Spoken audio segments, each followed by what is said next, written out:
This class is about silver, the second most important precious metal used for coinage. We are here, silver, and regarding silver, in coinage at least, there is no pure silver used for making coins, because pure silver is too soft, so it's not useful for coins. It will wear out too easily. So we will discuss silver, at least with some copper. So this one is just called silver, doesn't have a name specifically. Before we saw billion. Billion is a mixture of copper with silver, where basically we can have like 50-50 in the best scenario regarding the amount of silver. And we are going to see this for example. We start with the sterling silver 925. So this is a piece of a standard. 925 means basically that we have 92.5% silver and then we have a 7.5% copper.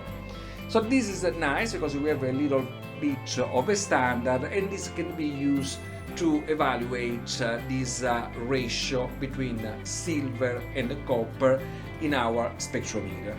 Then we are going to see a denarius. Denarius is a class of coins in the Roman Empire that were based on silver, mostly silver. And then we will move into the medieval age with a denier. So this was struck in Italy, in Lucca, during the 12th century. There it is, so we are in the Middle Ages. And then eventually we move to the contemporary age with this 500 lire, 500 lire centenario of Italy, made of silver, and we know what kind of silver it is a silver 835. So this means again that we have 83% is silver, and then we have copper at 16.5.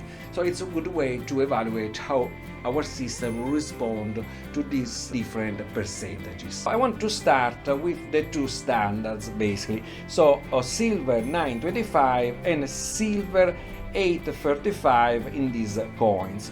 So over here we see the peaks of silver, and here we see the peak of copper. And we see that in 925 a bit smaller than the peak that we have in 835 silver of this coin. Now let's compare with the denarius. The amount of silver is basically the same, and we have a tiny bit of copper over here. So we are basically in the realm of the 5%, basically roughly, as expected for these Roman coins of the 2nd century, for the denarius. Okay, now we move into the Middle Ages with this denier of the 12th century. And in this case we see silver over here and we see copper. You see, copper is almost the same, maybe it's a little bit less. What's particular about this alloy using this coin is the presence now of lead that we didn't see in the previous case, so indicating that these are less pure alloys of silver.